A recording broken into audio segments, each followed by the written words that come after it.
नमस्कार दोस्तों, इस वीडियो पे बात करेंगे हम लोग क्लास 12th बायोलॉजी के 5 सबसे ज़्यादा महत्वपूर्ण अंतर की। यानी कि बोर्ड एग्जाम में जो अंतर वाले क्वेश्चन आते हैं, जैसे कि आपको पता है कि बायोलॉजी में हमेशा टिप्पणी पूछी जाती हैं और साथ ही अंतर पूछे जाते हैं। तो यहाँ पर 5 ऐसे अंतर को लेकर आए हैं जो बोर्ड एग्जाम में काफ़ी ज़्यादा रिपीट हुए हैं, बहुत ज़्यादा महत्वपूर्ण है। तो वीडियो को आपको पूरा अंत तक देखना है और वीडियो को लाइक कर देना, चैनल पर ना है तो सब्सक्राइब भी कर लेना ताकि एक कभी वीडियो आने वाली आपसे मिस ना हो। देखिए यहाँ पर सबसे पहला अंतर आपके सामने है भ्रूण कोष एवं या कह सकते तथा भ्रूण कोष, दोनों में क्या अंतर होता है आपको बताना। एक में देखिए यहाँ पर वर्डों को समझिएगा। अब ऐसा नहीं कि यहाँ पर ये क्या है, भ्रूण कोष है का है ना, और यहाँ पर पा है, तो इन दोनों में क्या डिफरेंस है चलिए जानते हैं। देखिए एक तरफ आपको यहाँ पर लिखना है भ्रूण कोष और एक तरफ भ्रूण कोष। इसमें पहला अंतर देखिए क्या होता है, जो भ्रूण कोष होता है ये एक क्रियाकारी गुरु बीजाणु से परिवर्तित होता है और यह आवृत्तिबीजी पौधों का मादा युग्मकोद्भिद होता है।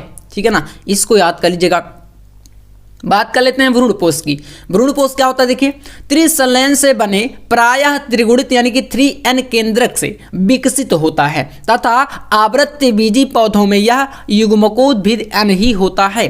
तो ये इन दोनों का पहला अंतर है। बात कर लेते हैं दूसरे अंतर की भ्रूण कोष की। देखिए तो भ्रूण कोष में क्या होता है, यह प्रायः केवल 8 केंद्रकों तथा कुछ जीव द्रव्यों से बनी सदैव अगुणित संरचना होती है ना। जो आपका भ्रूण कोष है ये क्या होता है, केवल 8 केंद्रकों से, कितने याद रख लीजिएगा ये पॉइंट है ना, 8 केंद्रकों तथा कुछ जीव द्रव्यों से बनी सदैव अगुणित संरचना है। बात करें अगर हम लोग भ्रूण कोष की, तो भ्रूण कोष क्या होता है, यह अगणित केंद्रकों, मतलब कि कोई गणना नहीं कर सकते हम लोग, अगणित केंद्रकों वाली संरचना है जो प्रायः त्रिगुणित यानी कि 3n जिसे बोल सकते हैं होता है, किंतु अनावृत्तिबीजियों में, किसमें, अनावृत्तिबीजियों में यह अगुणित ऊतक के रूप में होता है, अगुणित ऊतक के रूप में, यानी अगणित केंद्रकों वाली संरचना है और ये क्या होता है, त्रिगुणित होता है और अनावृत्ति बीजियों में अगुणित ऊतक के रूप में ये रहता है।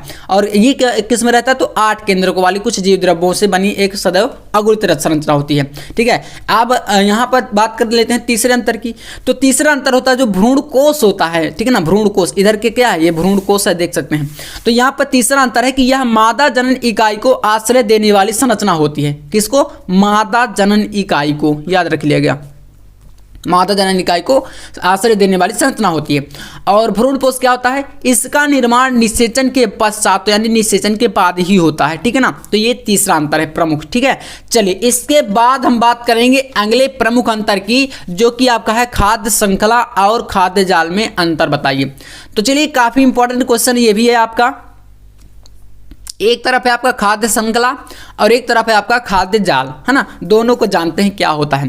तो यहाँ पर देखिए पहला अंतर, यह एक सरल प्रकार की संरचना है। ठीक है ना, क्या होती है, सरल प्रकार की संरचना है जिसमें ऊर्जा का स्थानांतरण एक जीव से दूसरे जीव में होता है तथा प्रत्येक पोषी स्तर पर एक ही जीव जाति होती है। मतलब खाद्य श्रृंखला आपने देखा होगा ना, इसमें क्या होता है, जैसे एक जीव दूसरे जीव पर आश्रित रहता है ना।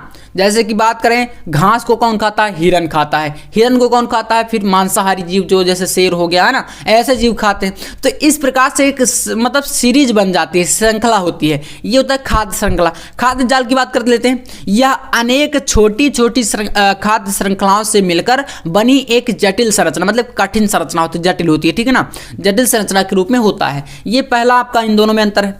दूसरे अंतर की बात कर लेते हैं, यहाँ पर खाद्य श्रृंखला में देखिए क्या होता है, खाद्य श्रृंखला में ऊर्जा का प्रवाह एक दिशीय तथा एक ही मार्ग से होता है, अर्थात यहाँ कोई विकल्प नहीं होता। ठीक है ना, ऊर्जा का प्रवाह एक दिशी तथा एक ही मार्ग से होता है, अर्थात यहाँ कोई भी विकल्प नहीं होता। ठीक है ना। अब दूसरा अंतर देखिए, खाद्य जाल में क्या होता है, देखिए खाद्य जाल में ऊर्जा का प्रवाह एक जाल के रूप में होता है, यहाँ प्रत्येक पोषी स्तर पर अथवा कुछ पोषी स्तरों पर एक से अधिक विकल्प होते हैं। ठीक है, चलिए इसके बाद तीसरा अंतर इसमें देखते हैं। तो थर्ड यहाँ पर अंतर है आपके सामने, जो खाद्य श्रृंखला होती है यह सामान्यतः सभी जीवों की संख्या यहाँ कम पाई जाती है और जो खाद्य जाल होता है इसमें जीवों की संख्या अपेक्षाकृत अधिक होती है। ठीक है ना, तो इसको तैयार आप लोग कर लीजिएगा। चलिए इसके बाद बात करते हैं अगले अंतर की। तो यहाँ पर आपके सामने आता है जन्मजात प्रतिरक्षा एवं उपार्जित प्रतिरक्षा में अंतर। तो एक तरफ आपका यहाँ पर जन्मजात प्रतिरक्षा है और एक तरफ है उपार्जित प्रतिरक्षा। ठीक है ना, दोनों को देखते हैं। तो देखिए जन्मजात प्रतिरक्षा में क्या होता है, यह एक प्रकार की अवशिष्ट प्रतिरक्षा है। जो जन्मजात प्रतिरक्षा होती है क्या होती है? एक प्रकार की अवशिष्ट प्रतिरक्षा है। उपार्जित प्रतिरक्षा की बात कर लेते हैं। यह रोगजनक विशिष्टता होती है, ठीक है ना, रोगजनक विशिष्टता याद कर लीजिए, ये रोगजनक विशिष्टता है, ठीक है। दूसरा अंतर देखिए, सेकंड है आपका जन्मजात में, यह जन्म के समय से उपस्थित होती है, जन्म के समय में उपस्थित होती है, ठीक है। उपार्जित प्रतिरक्षा, इसका अभिलक्षण स्मृति है, इसका अभिलक्षण क्या है? स्मृति है। तीसरा अंतर देखिए, यह प्रतिरक्षा हमारे शरीर में बाह्य कारकों के प्रवेश के सामने विभिन्न प्रकार के अवरोध खड़ा करने के लिए अर्जित होती है। इसको बोलते हैं शारीरिक रोग। मतलब जन्म के समय, जैसे कोई शिशु की बात कर ले तो जन्म के समय में अगर उसको कोई बाहरी रोग आने वाला होता है तो उससे ये शरीर की जो इम्यूनिटी होती है ये लड़ने का काम करती है। इसको बोलते हैं जन्मजात, जन्म के समय में ही रहती है, ठीक है ना। और बात करें उपार्जित प्रतिरक्षा की, तो हमारे शरीर का जब पहली बार किसी रोगजनक से सामना होता है, फर्स्ट टाइम, ठीक है ना, तो यह एक अनुक्रिया करता है, प्रक्रिया करता है, ठीक ना। बाद में उसी रोगजनक से सामना होने पर बहुत ही उच्च तीव्रता की द्वितीयक अनुक्रिया होती है। जैसे मानव में चेचक की बीमारी के लिए प्रतिरक्षा, इसको बोलेंगे हम लोग उपार्जित प्रतिरक्षा, ठीक है ना। चेचक बीमारी आप जानते होंगे, तो ये उपार्जित प्रतिरक्षा के अंतर्गत आपका आ जाता है, ठीक है ना। तो इसको आप तैयार कर लीजिएगा, काफी इंपॉर्टेंट है। यहाँ पर 3 अंतर मैंने बता दिए हैं। और इसके बाद अगला क्वेश्चन यहाँ पर आपका देखिए आता है, अंडाणु जनन तथा शुक्राणु जनन में अंतर, ठीक है ना। तो यहां पर एक तरफ है अंडाणु जनन और एक तरफ क्या है? शुक्राणु जनन। चलिए दोनों में अंतर हम लोग जानते हैं यहां पर बहुत ही आसान शब्दों में और एकदम इजी तरीके से, ठीक है। तो देखिए यहां पर है पहला, अंडाणु जनन में क्या होता है? यह जनन उपकला से जनक कोशिकाएं प्राप्त होती हैं, यह क्रिया अंडाशय में होती है, ठीक है ना। जनन उपकला से जनक कोशिकाएं प्राप्त होती हैं और ये क्रिया जो होती है अंडाणु जनन, ये केवल और केवल अंडाशय में होती है, ठीक है ना।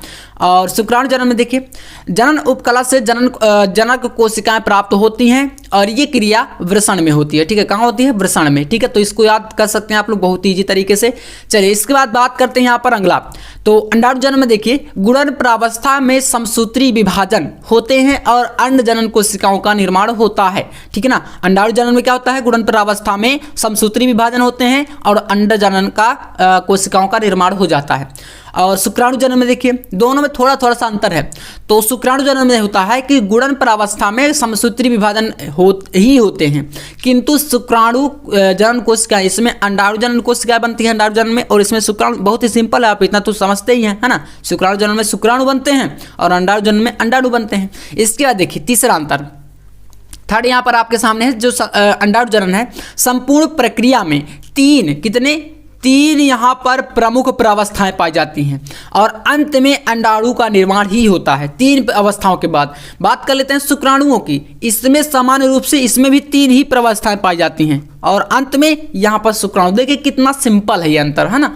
इसको याद कर सकते हैं कि 3 प्रावस्थाएं पाई जाती हैं और अंत में शुक्राणु का निर्माण होता है शुक्राणु जनन में और अंडाणु का निर्माण होता है अंडाणु जनन में। तो बस सिंपल है। चलिए चौथा देखिए, एक ही मादा युग्मक बनता है इसमें, जो अंडाणु जनन है इसमें क्या होता है? एक ही, सिंपल सा वन, है ना, एक ही मादा युग्मक बनता है, इसे शुक्र अंडाणु कहते हैं। और एक ही मात्र कोशिका से, इसमें बस थोड़ा सा ये अंतर है, इसमें 4 नर युग्मक बनते हैं, याद कर लीजिएगा, 4 नर युग्मक बनते हैं जो कि डिवाइड हो जाते हैं इधर उधर, है ना। उनमें से कोई एक ही निषेचन कर पाता है। तो यहाँ पर आपके सामने देखिए पूरा अंतर मैंने बता दिया।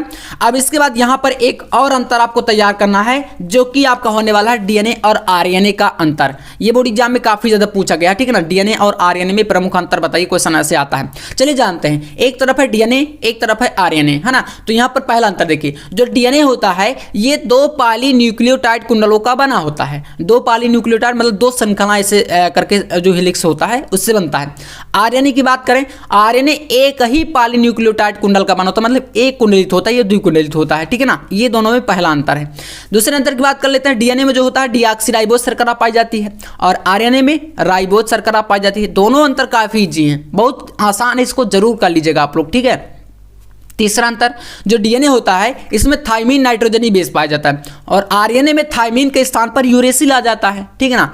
एडेनिन देखिए थाइमिन के साथ डबल बॉन्ड यानी द्विया बंध के साथ जो है जुड़ता है द्वि हेलिक्स में, लेकिन जो आपका आरएनए हो जाता है इसमें एडेनिन के साथ यहाँ पर यूरेसिल आ जाता है, मतलब थाइमिन के स्थान पर ये हटकर थाइमिन हट जाता है, हाँ, और वहाँ पर यूरेसिल आ जाता है। ठीक है, तो ये दोनों में थोड़ा सा अंतर हो जाता है। यहाँ पर बात कर लेते हैं चौथा अंतर, जो डीएनए होता है यह आनुवांशिक पदार्थ है और कोशिका में होने वाली सभी क्रियाओं पर आरएनए के द्वारा नियंत्रण रखता है या करता है, ये चौथा अंतर है। और इसी में बात कर लेते हैं यहाँ पर जो आपका आरएनए होता है आनुवांशिक पदार्थ नहीं है और प्रोटीन संश्लेषण में विशेष योगदान देता है, कुछ विषाणुओं में यह आनुवांशिक पदार्थ के रूप में भी पाया जाता है। ठीक है, तो ये आपका चौथा इसमें मोस्ट इंपॉर्टेंट अंतर है।